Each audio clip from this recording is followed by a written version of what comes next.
thank you once again for coming to Blessings in Besos. It's a tremendous celebration of Bill Wittliff's photography. We're going to begin today's program with a few words from our president, Dr. Trauth.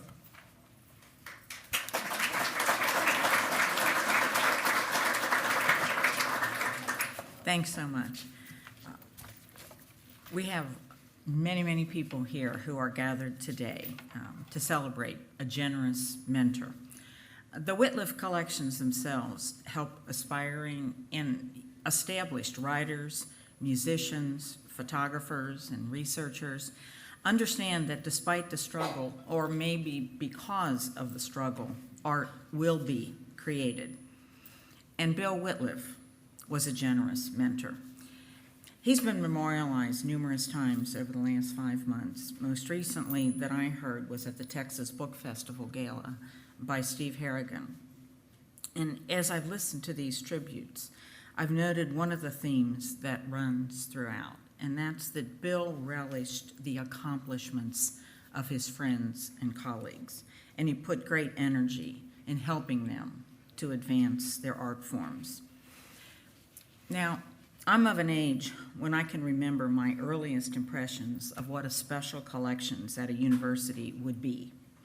And that would be old, musty books that no one really wanted to read, and they usually were stuck in some unwelcoming part of the library.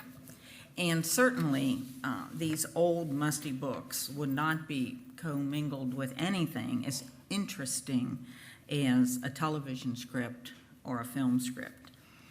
When Bill and Sally established the Wittliff Collections in 1986, they were not only establishing the material special collections at Texas State University, they were also establishing a new narrative about what should be collected. There was a time when it would have been unthinkable to have a screenplay for television, much less Gus's body in a library. But by establishing this new narrative, the Wittliff Collections opened a view corridor to the struggle that good writing is, be it a book, a script, or a magazine article. In other words, the collections helped to reconceptualize the literary significance of our popular culture. The new narrative was expanded in 1996 when photography was added to the collections. And embedded in that expansion was a commitment that flowered and led to a multiplicity of disciplines. In staking that claim to a more diverse collections, the Wittliff opened its doors to what inevitably happened. Music, of course, was added in 2017. What wasn't quite so inevitable was that the attachment to a spirit of place that suffused the collections from the beginning would endure. And I have to say that since 1986, there were many opportunities to lose that orientation, but the Wittliff did not.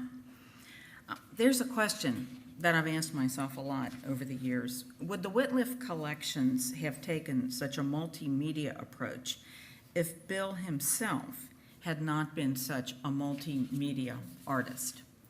Would the spirit of place that endured have been here if Bill had not been so personally committed to preserving the culture of this part of the globe? So for our university, Bill's ultimate creative legacy then is to preserve the multimedia approach to celebrating the spirit of the Southwest and Mexico. And I don't doubt that the reset button will be hit again and again in the years to come as the Wittliff continues to grow, to be curious, and to be open. But even as the collections evolve, this commitment to a multitude of art forms and to the spirit of place will live on. And that is an enduring tribute to Bill Wittliff.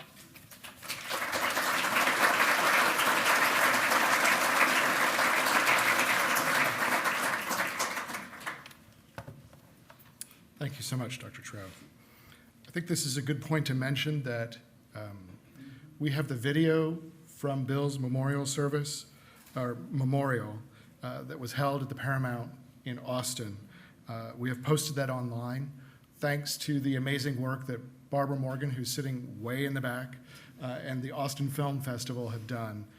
We have taken their well-produced video and put it up. You can see it on our website, on our YouTube channel. Probably the easiest way to find it is just go to YouTube and search Bill Wittliff Memorial. It's got full of performances from Joe Ely, Willie Nelson, moving words from Bill Broyles, Steve Harrigan, Keith Carter, Barbara Morgan, and Sally Wittliff. And I'd like to echo something that Dr. Trauth just said.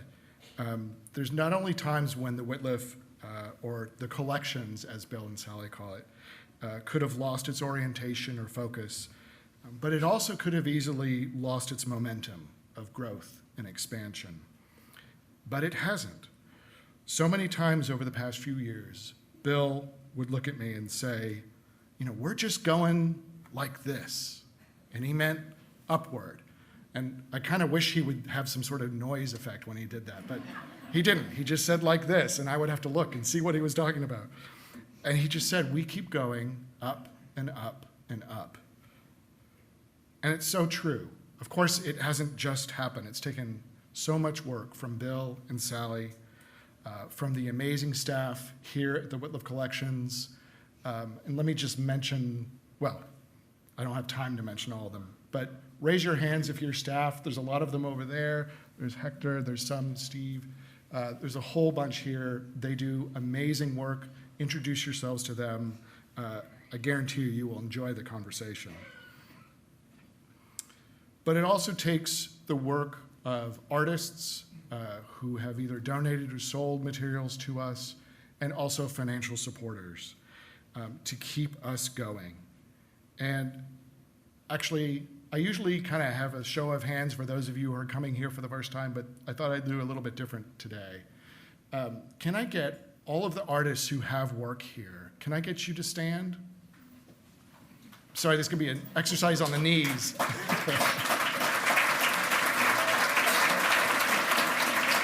Stay standing. No, you can't. Oh, I lost you. Go ahead, Kate, sit down. Once Keith sits down, it's kind of it. But can I also get all of you who have contributed money, who have donated to the Wittliff Collections, can I get you also all to stand? And Ramona will close her eyes, I promise.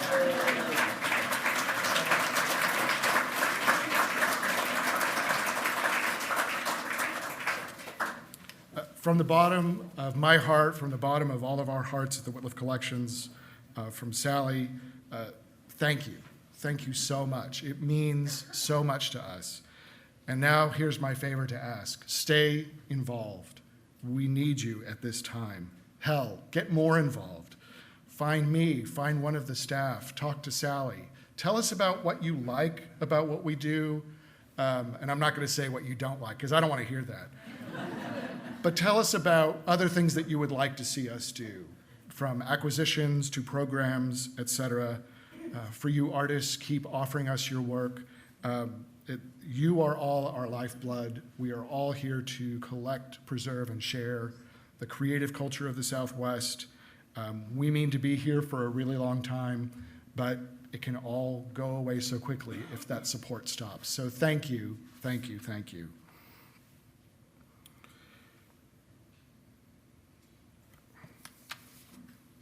Let me talk a little bit about this exhibition, just very briefly. I know a lot of these works are very familiar to you, for those who know Bill's work, but let me point out Carla Ellard and Joe Pat Davis. Carla's way in the back, Joe Pat's up front. Joe Pat, could you stand?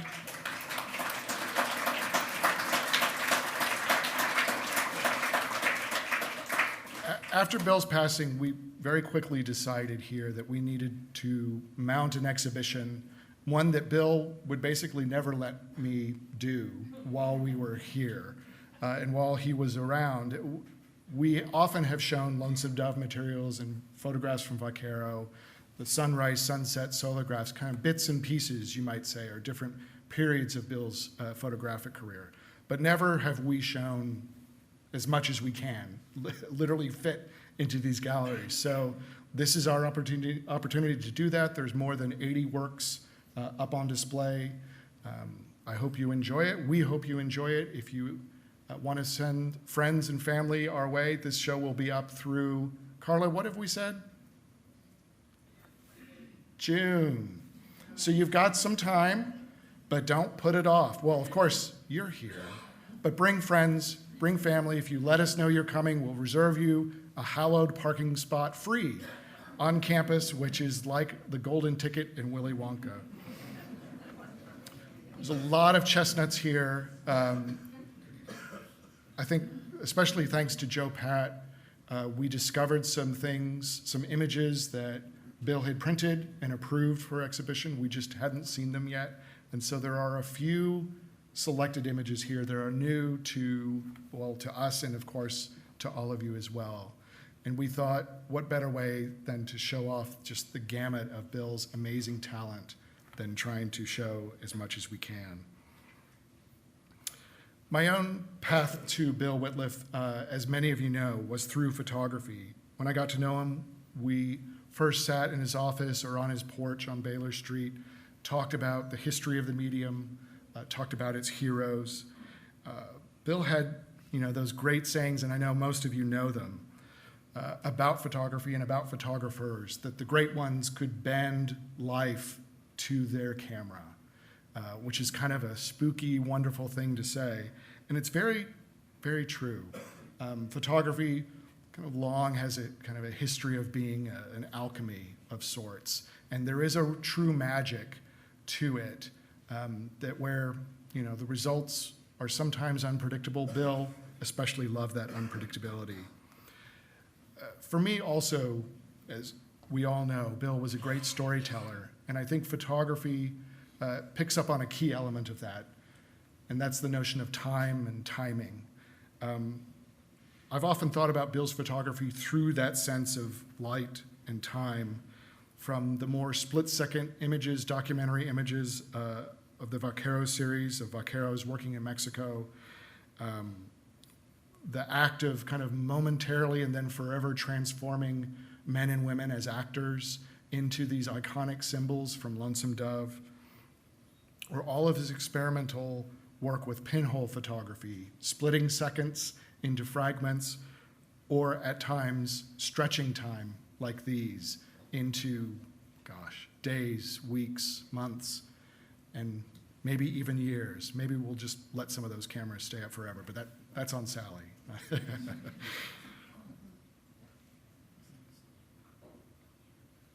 I've always thought that photography was just such a perfect medium for Bill. So I'm just going to close here by saying, on behalf of everyone here at the Wittliff, we're proud to put this exhibition together. On behalf of Joe, Pat, and Carla, we did a great job, I think. When we were selecting one image versus another, sometimes the lights would start to flicker.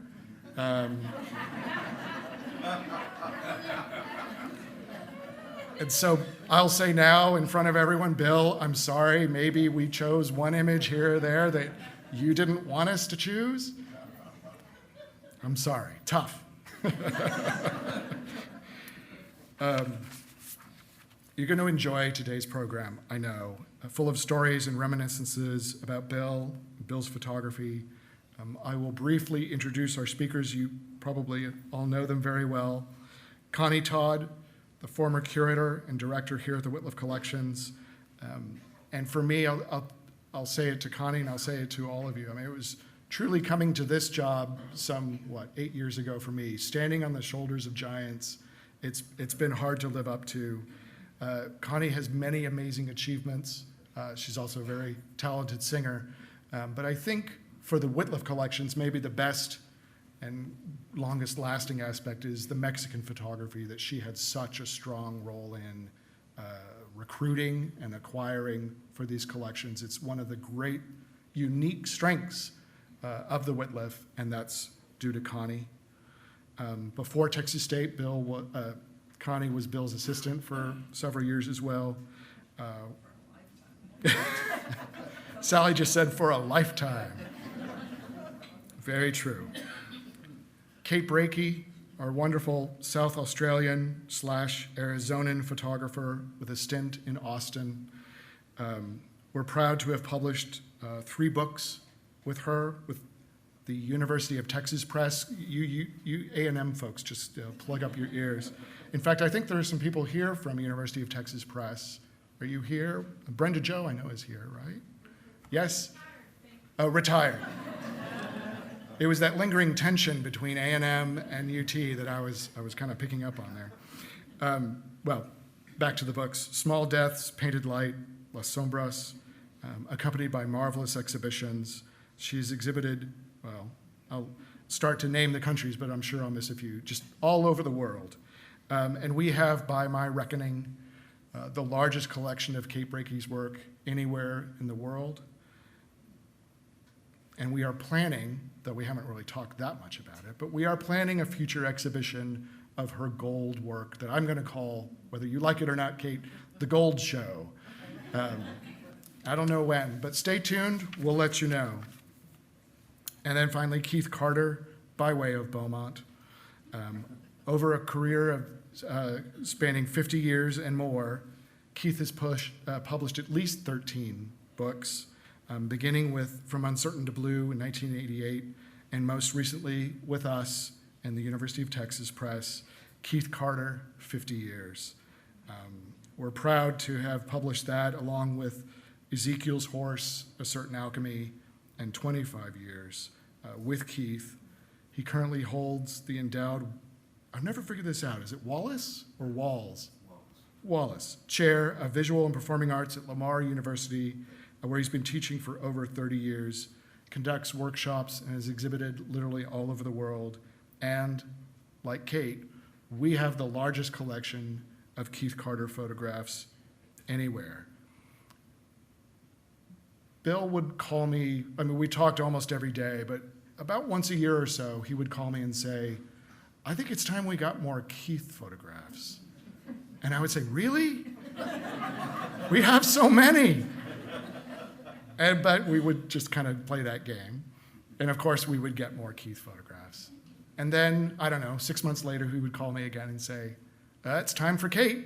And I would say, really? We've got so many. And he would say, no, she's been doing more new projects. We need them, we need them, we need them. So I know Bill was honored to have both of your work here. We are today. Let's talk afterwards. We'll get some more work in. So Connie Todd, Kate Breaky, Keith Carter, thank you.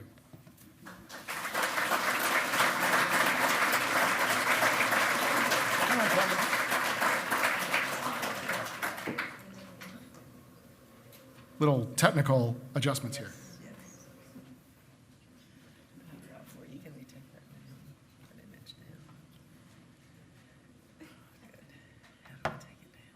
You don't want it on the screen right now? Oops. Okay. Just point at me when you're ready. Oh, technical. Oh, everybody. Well, it's lovely to see you all here today. Such a good crowd, and to see all Bill's pictures hanging up. It's great to be here in this place that Bill loved so much and that has his DNA for sure everywhere. It brings him to mind so clearly. So this is a good place to come if you want to remember Bill. He lives on in these rooms, handsome, beautiful, personal rooms. One is named for his mother, Laura, the reading room. I remember many years ago, she only had she had very few days left to live, and I sent her a letter this was when she was 90 years old, telling her how important I thought it was that she had written her autobiography when she was 80, called 80 Years of Memories. And it was a hefty autobiography, I know, because I typed it for her. And then Bill made it into a book. He designed it, had it hardbound, slipcased, and for family and friends. It was a way, as I told her in the letter, it was a way for her to be known to her grandchildren, great-grandchildren, great-great, on down the road. They would know her because of what she had left behind. And in his turn, Bill left, in addition to personal information and his creative products, he left a whole swath of an entire culture, the Southwestern culture, Mexican culture. I mean, as one of his favorite characters, Red Bovey in Night in Old Mexico, Bill was no small banquet. Anyway, I met Bill in 1981 when I went into his office to interview for a job as his assistant. A good friend of mine, Betty Moore, was the business manager at Texas Monthly at that time, and she called me up and said, I saw this on the bulletin board at the magazine. This was before email, it was before Facebook. We had bulletin boards, though, and thumbtacks. And that was what Betty Moore saw at Texas Monthly. She said, if I didn't have my job at the magazine, this is the job I would want. And so I went over, met Bill. When I went into his office downstairs, he was hand coloring a photograph, black and white photo. And in his usual, enthusiastic way, he got up and showed it to me and asked me what I thought of it. And I told him I liked it a lot. And we pretty much went on from there for the next 37 years or so in conversation. So it was a long and very interesting conversation, let me tell you. The office was amazing even back then. It was, there weren't as many photographs as there are now, which I think might be impossible. Joe Pat would know this, impossible for there to be any more photographs than there are in the office. There was a big Ansel Nunn print on the wall, I remember. His Bright and Early Coffee print, I think. And there was a Kermit Oliver oil painting in the hall downstairs. And Bud Shrake and Steve Harrigan were upstairs, and they were artworks of their own sort. They were definitely amenities at the office.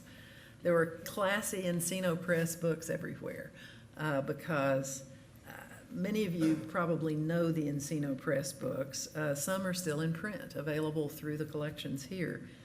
If you don't know them, you're in for a real treat. They're nonfiction Texana for the most part, sought after today, much sought after and collected. There's an entire bibliography of those works that if you want to get serious about collecting. They're sought after, as Larry McMurtry said, he said, they're sought after because of the strength, elegance, and clarity of their design, a combination of virtues not easily achieved, and that kind of a compliment from Larry McMurtry is not easily achieved either. He's a very specific kind of bibliophile, but he loved the Encino Press books, and he loved Bill and Sally. And they collaborated on, I think, one of Larry's best books, which is called In a Narrow Grave. It's a collection of his of his essays, and with a concluding essay at the last that he added, I think maybe at Bill's suggestion. And so anyway, really and truly, because of that early publishing venture, hello? Well, never mind. Because of the early relationships that Bill and Sally forged through their Encino Press business, and due to serendipitous circumstances, it's really because of that the Southwestern Writers Collection came to be. People knew that Bill and Sally did good work. They trusted Bill. When they learned that he was going to start a collection, they were confident that they could give him their stuff and he'd take care of it. And that's how things started with the literature first. Bud Shrake said in a wonderful caption that he wrote years ago, "All things are bound by their own chain of fate." And that was Bill and Sally's fate for sure, which was to create these collections.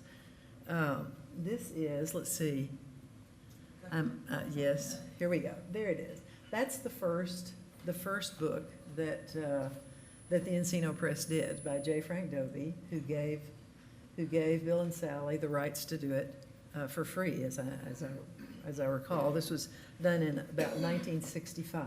Oh, then there is the date, 1965. And you can see Bill's artistic eye from this, because he did the illustrations. He drew the buzzard, he drew the nests, he drew the trees, and he designed the book. The first thing of his, I think, that was ever published was a little pen and ink drawing that he did for True West and Frontier Times, which used to have offices in South Austin. He was a box boy for them when he was just a kid. And anyway, I'm sorry I don't have that for you, but I don't. Anyway, let me show you some more of the Encino Press covers. By 1981, when I got to the office, Bill had already been photographing for many years and working with photographic collections. He published vintage photographs, visual histories of Texas cities, as you see, San Antonio, Houston, Dallas, Austin, and Travis County. He did collections, Jim Bone's collection of Texas earth surfaces, and also Northeast Texas photographs that he found, and the rodeo of John Addison Stryker, which are just astonishing rodeo, very early rodeo photographs. And he rescued this archive and published it in a book that the Encino Press did. That was the other thing. That was the other thing that one would notice about Bill. You recognized that he valued cultural quality a lot, and that he knew it when he saw it, and that he had, something that he always had was this urge to save things, to keep things, and to preserve things, and which is one reason I think his office probably looks the way it does today. His mother always told him he was a pilot. He'll pilot here and pilot there, and that's pretty much the way things went. But thank goodness. In 74 and 75, he rescued one of his most important archives, and those were the Boys Town photographs, which were made by party photographers over a period of 13 months and smuggled out of Nuevo Laredo as negatives. At least 6,000 black and white negatives that Bill developed and made contact sheets for. He knew he was preserving a very rarely documented subculture, and he knew that it was important. But I'm not sure if he knew what he was going to do with it. But by golly, he kept he developed those negatives, and he looked at them. And as a matter of fact, the photograph he was hand coloring when I first met him was a Boys Town photo. And that was when I learned the amazing history of this particular collection, which you can find in a book that the Wittliff Photography Collections did with Aperture back in the 90s, called Boys Town. It's fabulous. And done by a New York publishing company. And there are still copies left if anybody's interested. Then when the Wittliff Gallery was founded about 10 years after the Writers Collection was founded, we should put it mid-90s, 96 or so, Bill found a home for the Boys Town photos. He knew that they would have a place to be.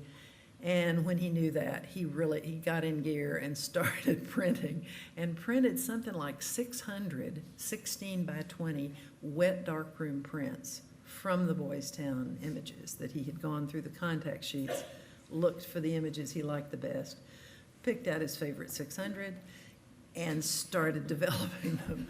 And I helped him with this project, just doing what I could, washing the photographs, pressing them out on the press. There was a large darkroom upstairs on Baylor Street. And it was a pretty magical place to see those images come back to life and in such a large format. He also insisted on spotting them so that the negatives were pretty damaged, and so they were full of flaws. And for those of you who do this sort of thing, you take a series of grayscale inks and you cover flaws that are in a black and white photo. He's told me once that it sometimes took him as much as an entire football game to do one print. So he was always working. Anyway, he also saved and promoted work by his friend Russell Lee, who was one of the most famous FSA photographers. He founded the photography department at UT. Bill made a special slipcased edition from remaindered copies of the one monograph that had been published about Russell. Russell was never a self-promoter. He was an internationally known photographer, but he didn't put himself forward, but he was a magnificent photographer. And our whole mental picture of the Great Depression a lot of it comes from Russell Lee's images. Anyway, one of the a large and wonderful archive here is one that came from Russell and Jean Lee. It's, I guess, the best collection extant of his personal papers and his vintage prints. It's right here in case anybody would ever like to see it. Probably the Vaquero series was, this was a project that Bill loved. At the Encino Press, he had been, and even when he was doing portfolios of photographs by Jim Bones and others, he was really producing the work of others. But with Vaquero, this was something that he had to do himself. It was something he was documenting himself. This was back in about 1972 when he went down to Mexico.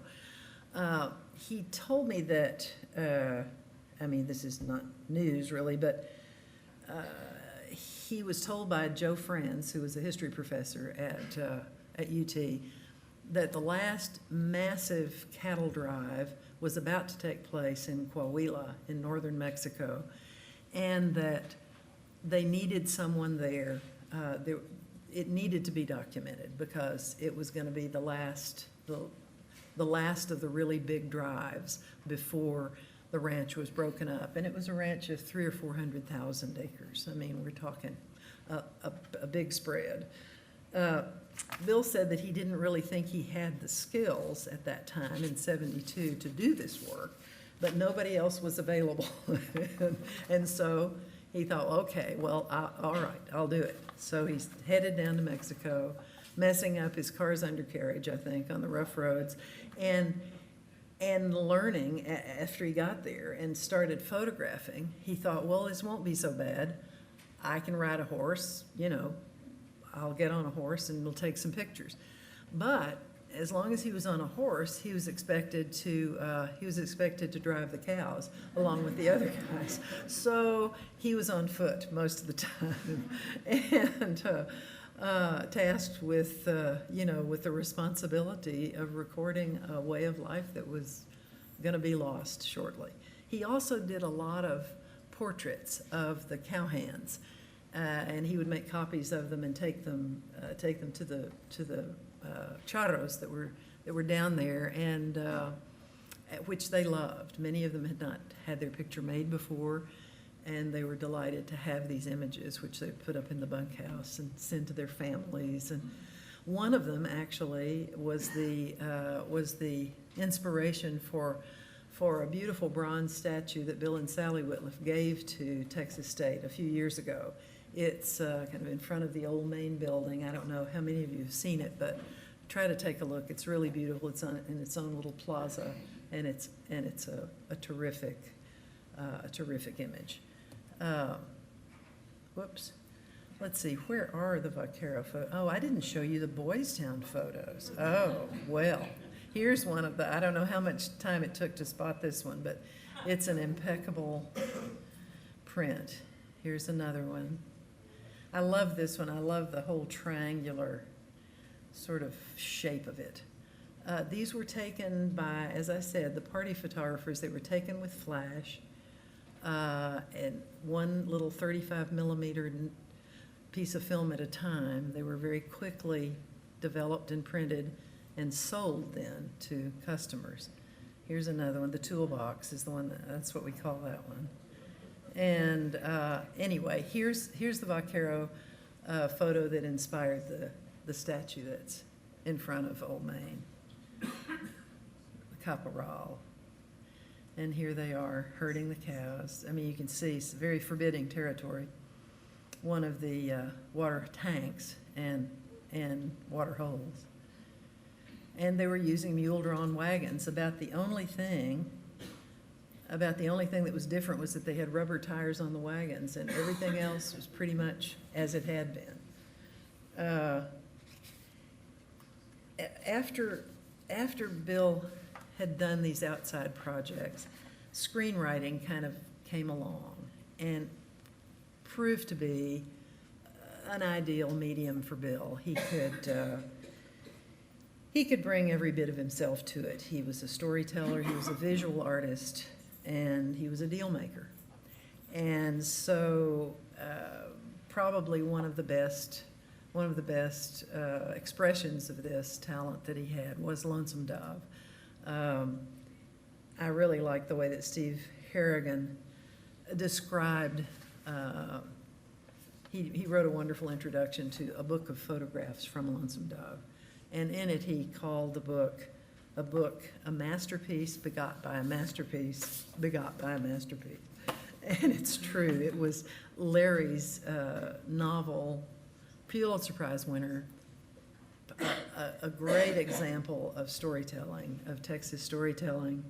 Bill's screenplay, I think, probably couldn't have been better. I typed it from his handwritten manuscript, and which is what I always did for all the scripts that Bill wrote when I worked for him.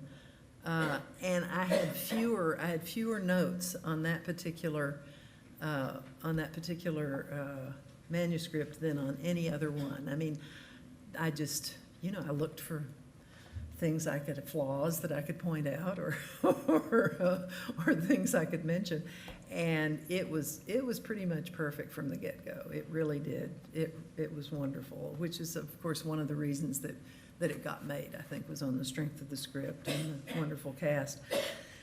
Bill and Larry had read all the same books. They were steeped in the same lore of the state, and they were perfectly in tune. And so the script flowed out of that, and then the production, I think, was a marvel, and due in large part to people like Carrie White, who you met just a moment ago, and the fact that Bill was executive producer. He was there every single day. Maybe he missed one day or something, but not very many days.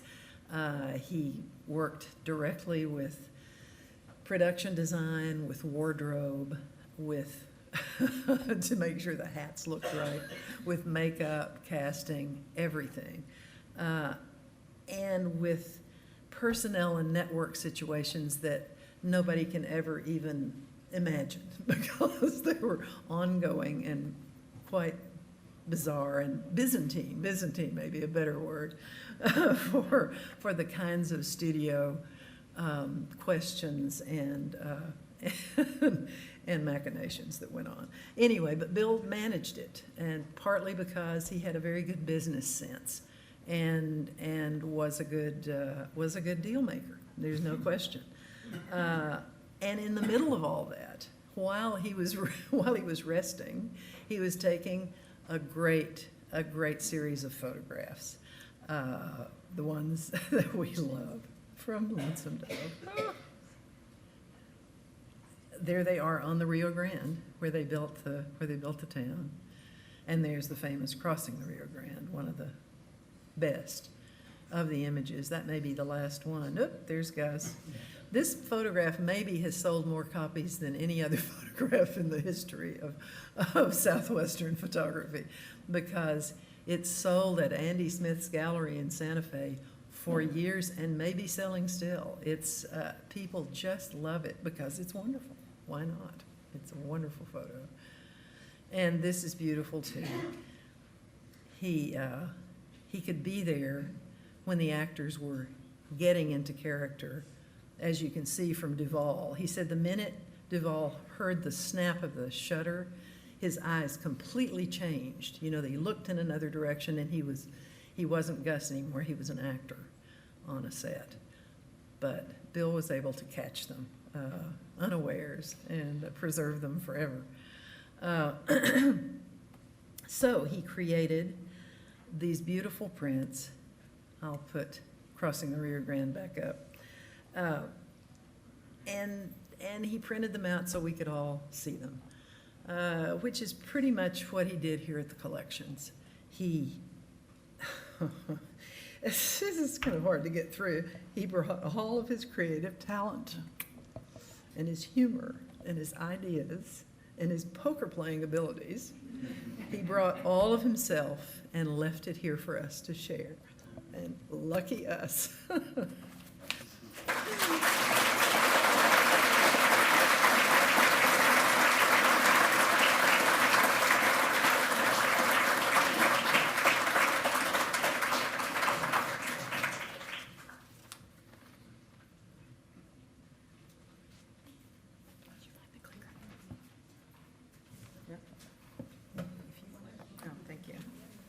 Okay, everyone, thank you very much for coming.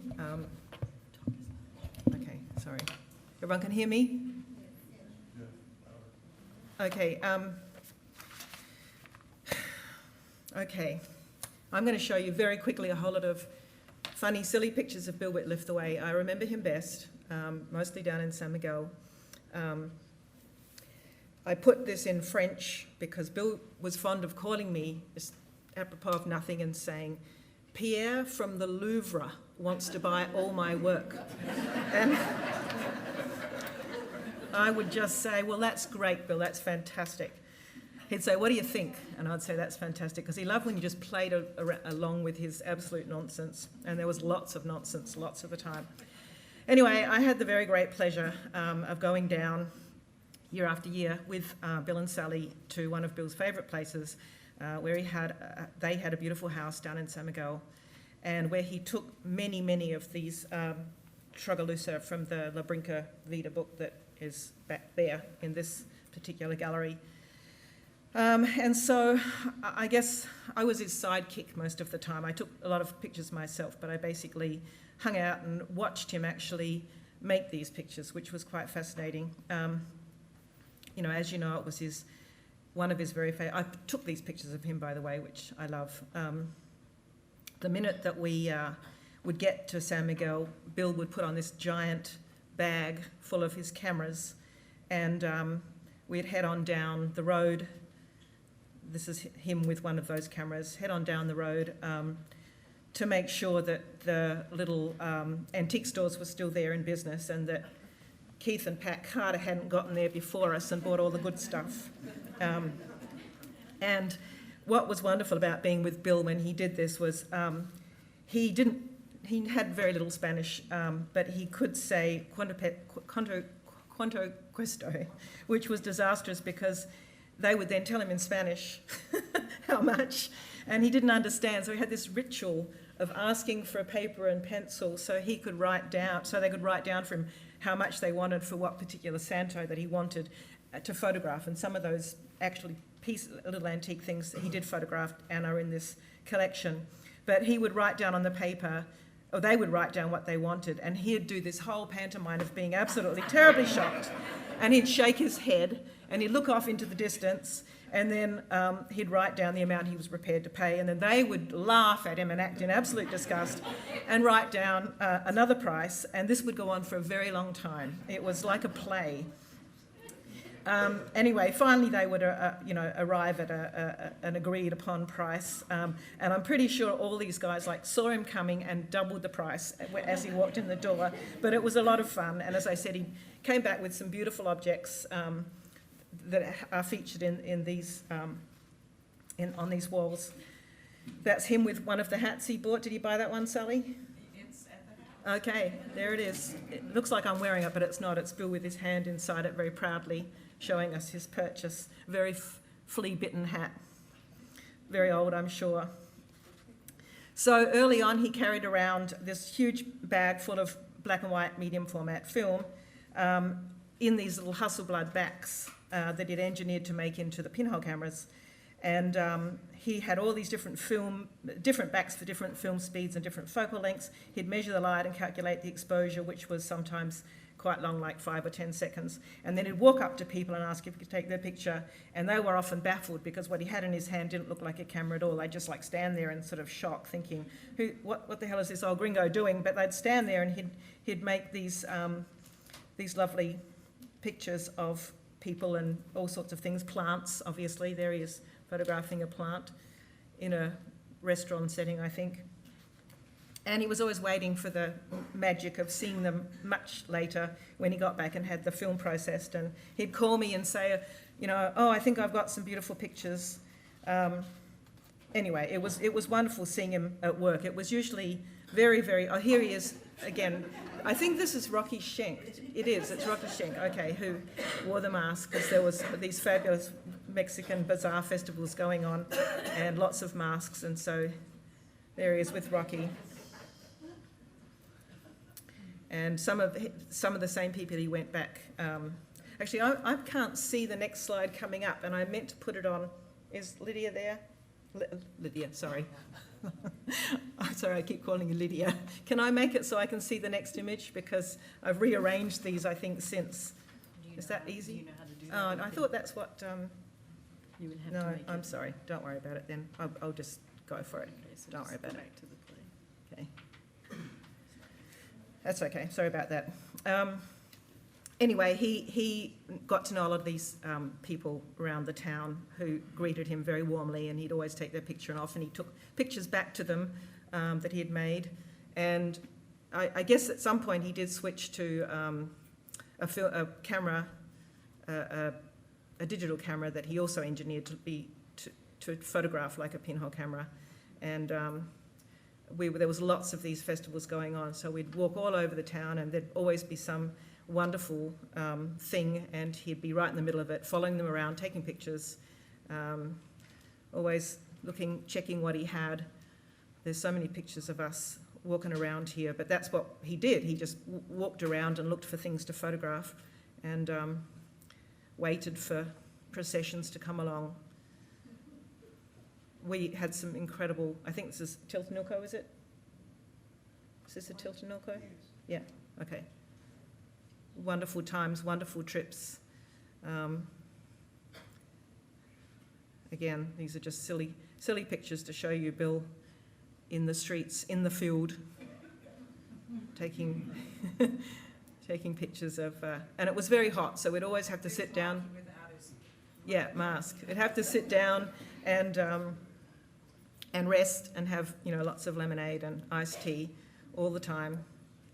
Chat on street corners. There we are, waving. And I loved this place that was the Mexican Botanic Gardens that was sort of about a mile north of the township. And we'd go up there and walk around. It was an amazing place. It had a spring-fed pool and a canyon and wetlands and some dry scrublands and this extensive collection of cacti and succulents. And I shot myself like over 100 rolls of film there, and Bill, of course, did huge amounts of photography. And again, there in some of the La Vida Brinca book, some of those images.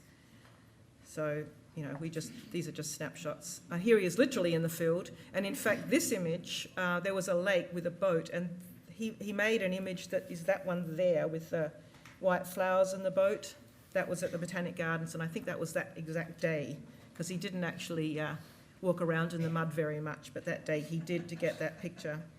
The wonderful thing was, and then when we were back in the beautiful villa that Bill and Sally had designed, basically, we did some fun things, photographed each other, but we also set up and made images of some of the things that he had bought, and also, flowers. I think, David, do you know whether this image is in the collection? The image of this particular bowl of flowers? I don't know where David is. Huh? Yes, but it's not in the exhibition. It's not, no, okay. Anyway, so we'd set up in this beautiful light, and we'd also make pictures, which was fun. We were just photographing like mad, crazy people, talking a lot, writing a lot. He was talking about some of the stuff that I was going to do, the books, etc. And in the evening, we would play dominoes and cards. And you all know Bill cheats at cards, so you got to be really, really careful. And we were literally playing for peanuts. Here they are. But he still cheats. And then, of course, during that same time, there was a whole lot of people that were down there too. Keith and Pat Carter were staying at another place, and Joseph, those people at the place. What was that place called? I can't remember. It's on Aldama Street. Yeah, that's right. Yeah, that was the year Rocky came.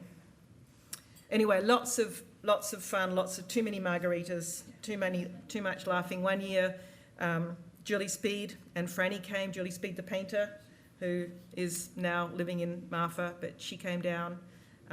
That's my ex-husband in the front row. He actually took most of the snapshots, so he was good for something. There's Keith and Bill chewing the fat. Josephine Sagabo had a house just down the way from Bill and Sally's place, so we'd go there for dinner too. And anyway, as I said, it was just fun, all these people. Too many photographers in general, but it was fun. And then also we'd go on trips to the little townships around San Miguel, and Bill, he is photographing here. He's actually making one of his pinhole pictures of tortillas. And again, out in the countryside of Mexico, always with his giant bag. I think that's one of the images too in the book, isn't it? With that boat on the lake. Here he is getting out another focal length pinhole, photographing Jeff Winningham, who you all probably know also, who's in this collection. And that's, as I said, what he did. He'd hold it up for 5 seconds, and you had to stay very still. Anyway, it was a lot of fun. Those times were just wonderful. Here's me taking a picture of Rocky taking a picture of Bill and Jeff in the streets of a town called Besos, which was quite near San Miguel. And here we are up in the mines taking pictures together, the same picture, obviously. And here's Bill taking a picture of Sally. And here's Keith trying to figure out his camera strap. And here's Bill taking a picture of a burro. In fact, there's a few of these different burros, I think.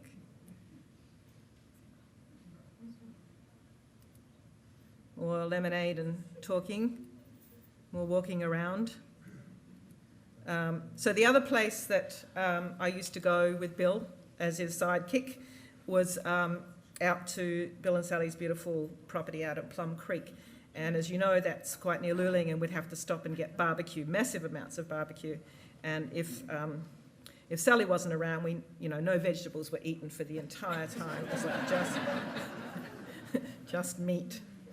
So here he is out in the vehicle that he called the Mule, and he did, of course, as you know, the whole series that are the feature of the Sunrise Sunset, which are the beer cans strapped to the trees and left out there for months at a time. But anyway, when I went down there, we'd get in this mule, and he'd always have a dog on his lap. That's Chica.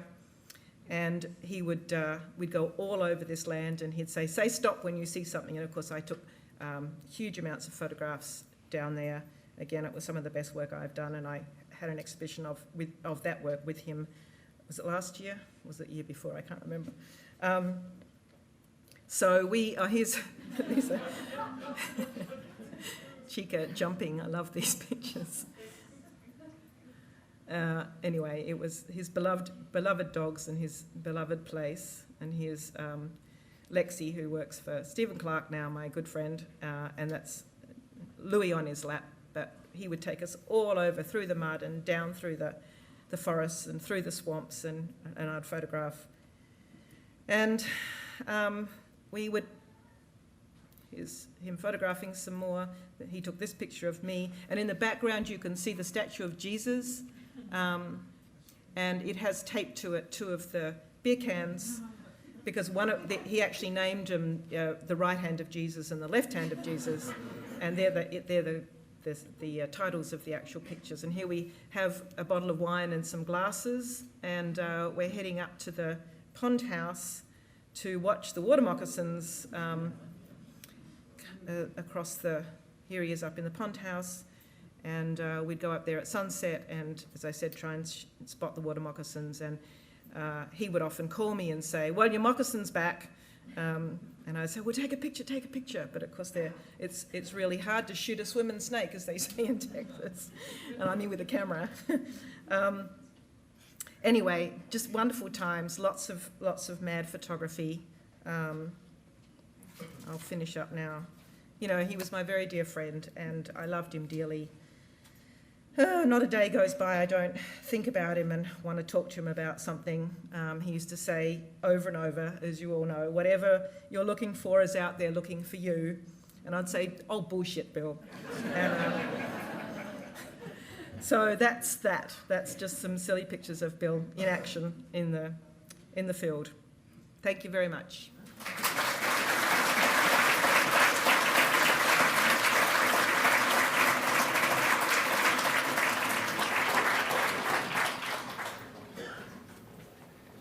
Do I go up? Me?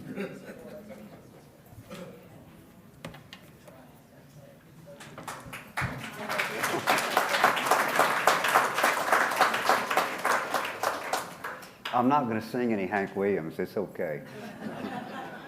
Oh, man, oh, man. The other thing he'd say all the time is, what a deal. What a deal. It was a wonderful phrase. And Bill had a wonderful existential side. He was deeply mystical in ways. He truly was, and deeply spiritual in ways. And we'd be in Mexico or Plum Creek, and et cetera, and I'd say things like, man, did you know the universe is like commonly agreed to be 14 billion years old? Did you know that Earth is now commonly agreed to be 4.7 billion years old? Did you know that representational art shows up 75,000 BC and that people like you and me show up 200,000 years ago? Did you know that? And he'd say, so? I said, what a world, you know.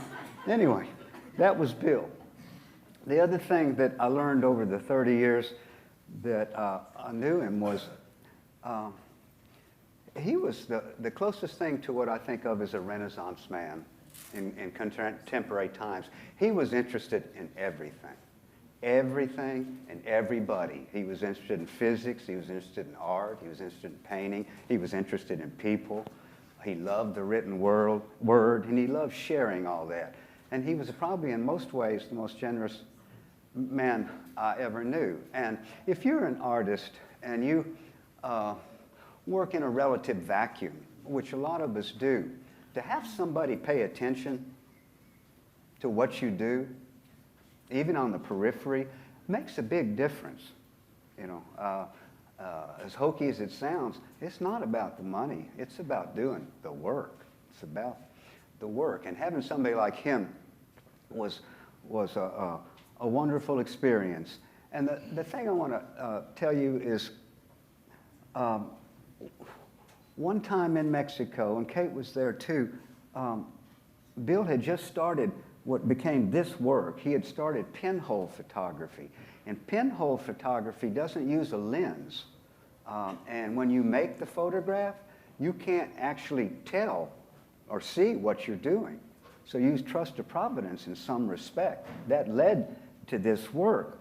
And he got interested in that, and he had made some pinhole cameras, but he hadn't made any pinhole photographs.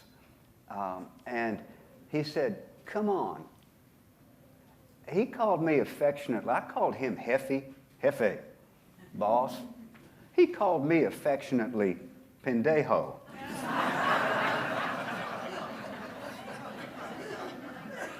Which, depending on your loose translation, translates into pubic hair of a vulture. That's my buddy.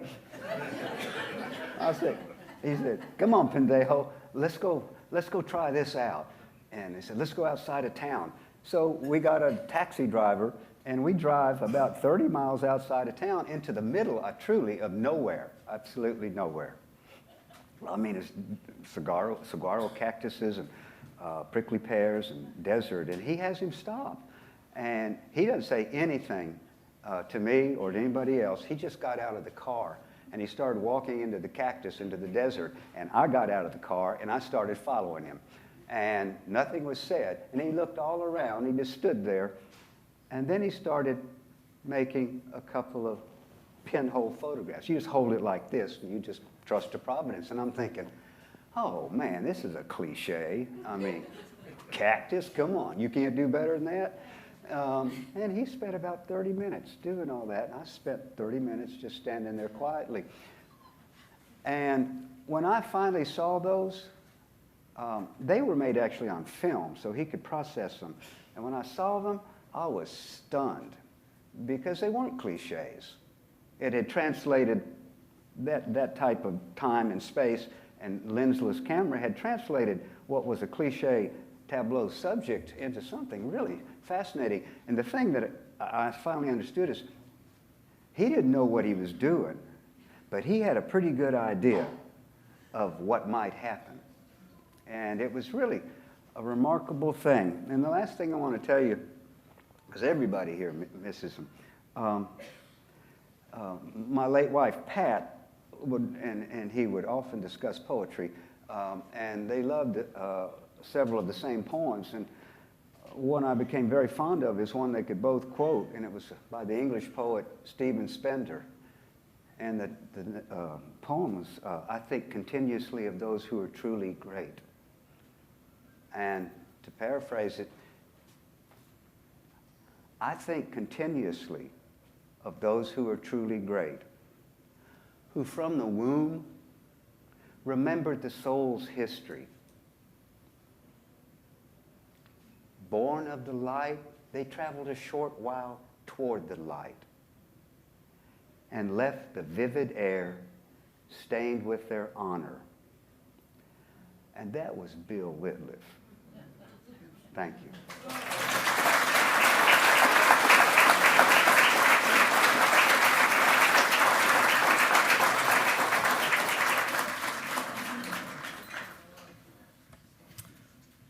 Thank you, one and all. Thank you, Connie. Thank you, Kate. Thank you, Keith. That is the end of our program. Thank you for your patience. We will have book sales. I've said before, and I will say it again, the book is for sale. Please buy one, or more than one. We also have Keith and Kate are generously going to sit and sign books for you. Right?